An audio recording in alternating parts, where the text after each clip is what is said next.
ধন্যবাদ মির্জা ফখরুল ইসলাম সাহেব। আপনি বলেছেন 4-5 মাসে কোনো পরিবর্তন হয়নি, বরঞ্চ দুর্নীতির প্রবৃদ্ধি হয়েছে। আপনি স্বীকার করেছেন। পারবেন না। দুর্নীতি বন্ধ করতে হলে আগে মগজ পরিষ্কার করতে হবে।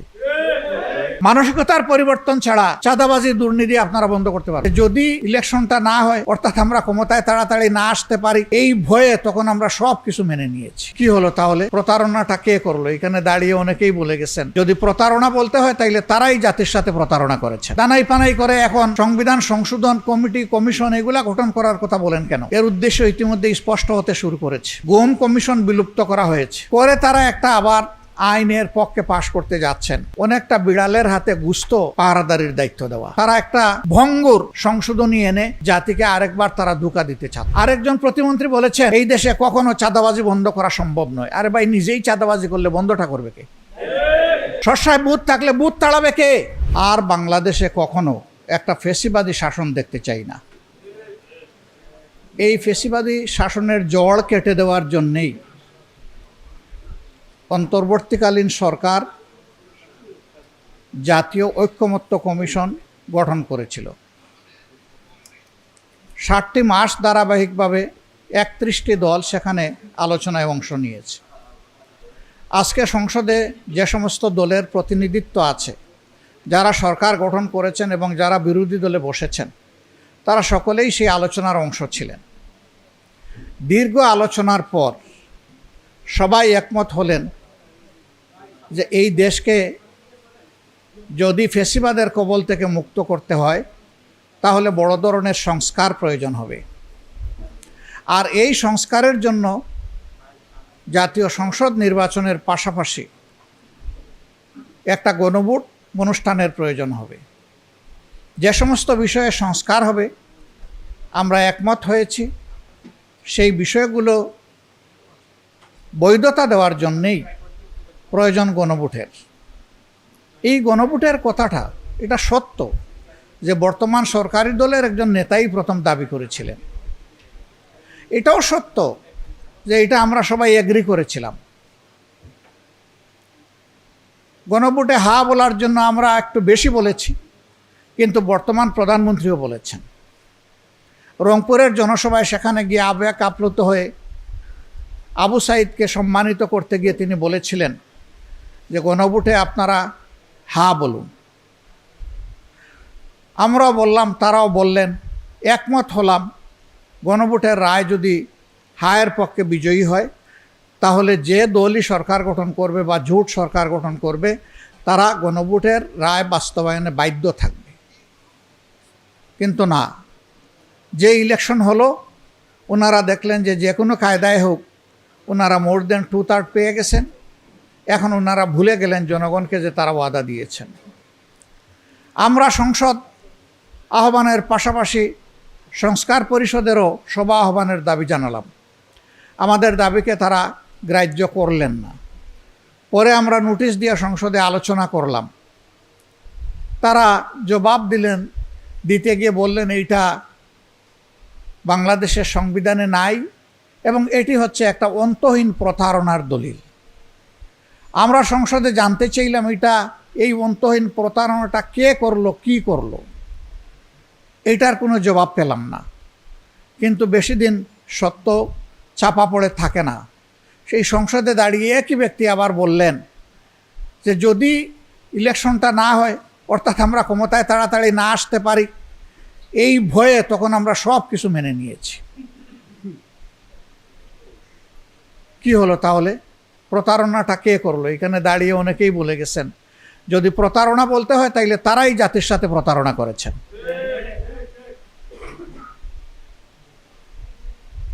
অসুবিধাটা কোথায়? এটা মানছেন না কেন? দানাই পানাই করে এখন সংবিধান সংশোধন কমিটি, কমিশন এগুলা গঠন করার কথা বলেন কেন? এর উদ্দেশ্য ইতিমধ্যে স্পষ্ট হতে শুরু করেছে। গুম কমিশন বিলুপ্ত করা হয়েছে। পরে তারা একটা আবার আইনের পক্ষে পাশ করতে যাচ্ছেন। অনেকটা বিড়ালের হাতে গুস্ত পাহারাদারির দায়িত্ব দেওয়া। অতীতে এই গুমের কাজটা কারা করেছে?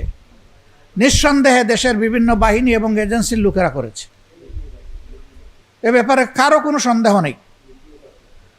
এখন এইটার তদন্ত করবে পুলিশ। বুঝলেন এবার বিষয়টা? মানে গুম হয়ে যাওয়ার পরে আর তার কোনো হদিস খুঁজে পাওয়া যাবে না। এই পুলিশ গত ফ্যাসিস্ট আমলে কী করেছে আমরা সবাই বুঝি। এমনকি তদন্ত করতে গিয়ে একটা ছেলেকে পিটিয়ে শীতলক্ষার একটা কাহিনী বানিয়েছিল।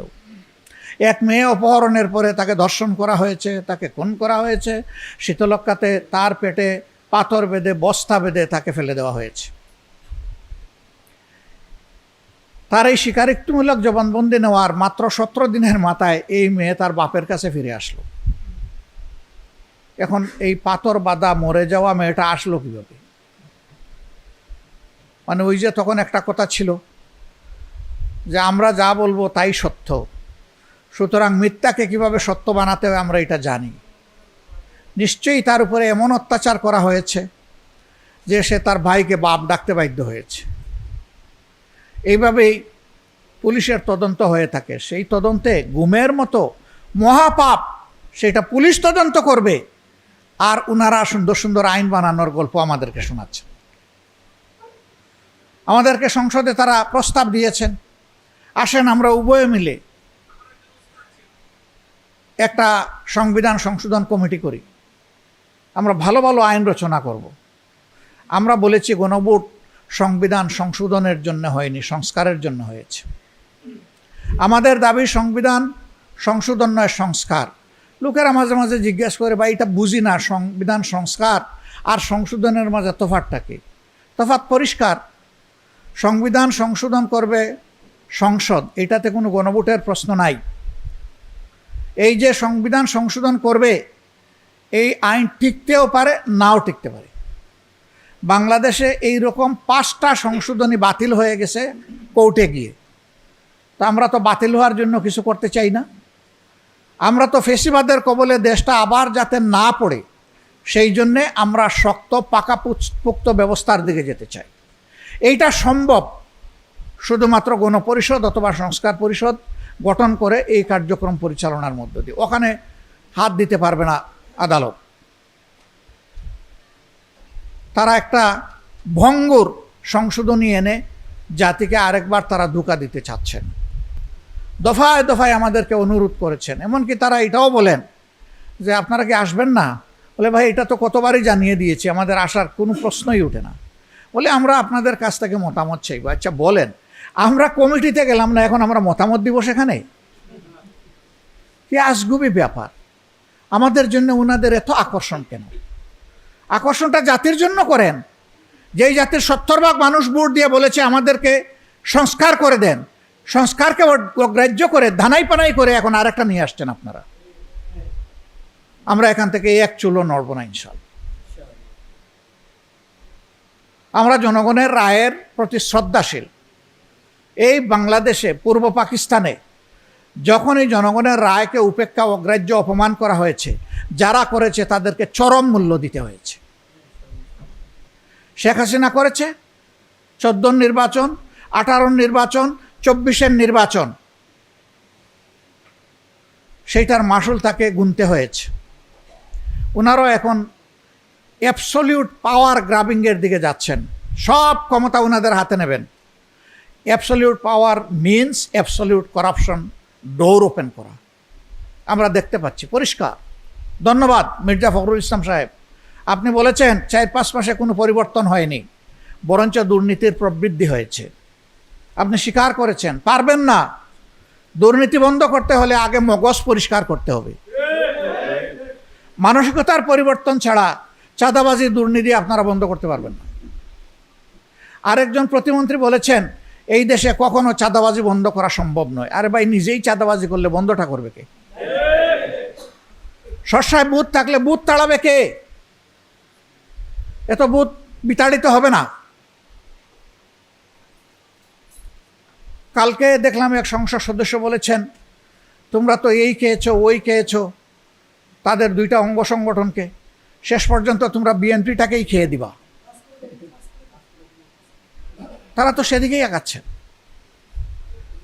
যে কাজটা আমার সন্তান করলে বীরত্ব, এই কাজটা আমার প্রতিপক্ষের সন্তান করলেও বীরত্ব, এটা স্বীকার করতে হবে। আর প্রতিপক্ষের সন্তান যে কাজ করলে সন্ত্রাসী, আমারটা করলে সেও সন্ত্রাসী। ফ্যাসিবাদ কোনো দলের নাম নয়, এটা রোগের উপসর্গ। এটা যেখানেই পাওয়া যাবে, দল যেটাই হোক, সে ফ্যাসিবাদী। আমাদের সরকার ফ্যাসিবাদের পথে হাঁটবে এটা আমরা কল্পনাও করি নাই, কারণ তারাও তো 15.5 বছর মজলুম ছিলেন। তাদেরও তো সহকর্মীবৃন্দ গুম হয়েছেন, মামলার শিকার হয়েছেন, পঙ্গু হয়েছেন, দেশ দেশান্তরী হয়েছেন। তারা এত তাড়াতাড়ি ভুলে যাবেন এটা তো আমরা কল্পনাও করিনি। আমরা তাদেরকে বলবো, দেশবাসীর প্রতি তো সম্মান দেখাবেন। এর আগে আপনাদের গুমের শিকার, খুনের শিকার এই পরিবারগুলোর প্রতি অন্তত সম্মান দেখান। সেই সম্মান দেখালে ফ্যাসিবাদের কোনো ছায়া এই দেশে থাকতে পারে না। যদি মূল জায়গায় হাত না দেওয়া হয়, তাহলে ওই ডাল কেটে কোনো লাভ নাই। আমরা ডালে হাত দেব না, ইনশাল্লাহ আমরা মূলে হাত দেব। আমরা ঐক্যবদ্ধ আছি, আমরা ঐক্যবদ্ধ থাকব। আমরা কোনো দল বা গোষ্ঠীর জন্য আমাদের এই লড়াই আমরা করব না। আমরা লড়াই করব জনগণের অধিকারকে নিশ্চিত করার জন্য। সাংবাদিক বন্ধুগণ, আপনারা অনেক কিছুর সাক্ষী এবং সঙ্গী, ভালো মন্দ দুটোই। আমার কথা কেউ রাগ করবেন না। অতীতের ফ্যাসিবাদী আমলে মিডিয়ার একটা অংশ ফ্যাসিবাদকে তুষণ করেছে, লালন করেছে, বাতাস দিয়েছে। শেষ পর্যন্ত সেই ফ্যাসিবাদ বাতাসে উড়ে গেছে। এখনো আমরা কিছু কিছু লক্ষণ সেরকম দেখতে পাচ্ছি। আপনাদের সহকর্মীদের মধ্যে, যাদের মধ্যে আপনারা এই উপসর্গ দেখবেন, আপনারা আন্তরিকভাবে তাদেরকে বুঝান এই দেশটা সকলের, আপনারাও এই দেশের নাগরিক। দেশটা ভালো থাকলে আমরা সবাই ভালো থাকব। কিন্তু এটাও ঠিক যে সাহসিকতার সাথে ফ্যাসিবাদের বিরুদ্ধে অনেকে আলহামদুলিল্লাহ তারা আওয়াজ তুলেছেন, গর্জন করেছেন। তাদের লিখনীতে, বক্তব্যে, মিডিয়ায় আমরা তাদেরকে সাধুবাদ জানাই। আমরা সত্যিকারের বীর হিসাবে আমাদের মিডিয়াকে দেখতে চাই। কলম যোদ্ধা অথবা আপনারা বাক যোদ্ধা যেটাই বলেন, আপনারা তো যোদ্ধা। যোদ্ধারা তো মাথা নত করে না অন্যায়ের কাছে। আপনারা বীর হিসাবে দায়িত্ব পালন করে চলমান এই আন্দোলন ন্যায্যতার ভিত্তিতে যতটুকু দেখবেন আমাদেরকে সহযোগিতা করবেন। আমরা কোনো ভুল করলে আমাদেরকে ধরে দিবেন, সংশোধন করে দেবেন। আমরা কথা দিচ্ছি আমাদের সব কিছু জনগণের স্বার্থে। আজকের এই আয়োজনের জন্য বাংলাদেশের অন্যতম প্রাচীনতম সংগঠন, ঐতিহ্যবাহী সংগঠন বাংলাদেশ নেজামে ইসলাম পার্টিকে আমি অন্তরের অন্তঃস্থল থেকে কৃতজ্ঞতা জানাচ্ছি। সম্মানিত অতিথিবৃন্দ যারা, আমরা তাদের আহ্বানে এখানে আসতে পেরেছি, আমরা কৃতজ্ঞতা আদায় করার পাশাপাশি বাকি অতিথিবৃন্দকে আমি ধন্যবাদ জানাচ্ছি। এই আয়োজন সার্থক হবে যখন দেশ ফ্যাসিবাদের কবল থেকে মুক্তি পাবে। ইনশাআল্লাহ মুক্তি আমাদের অবধারিত, আমরা পাবো ইনশাআল্লাহ। নাসরুম মিনাল্লাহি ওয়া ফাতহুন কারীব ওয়া বাশশিরিল মুমিনিন। আসসালামু আলাইকুম ওয়া রাহমাতুল্লাহ।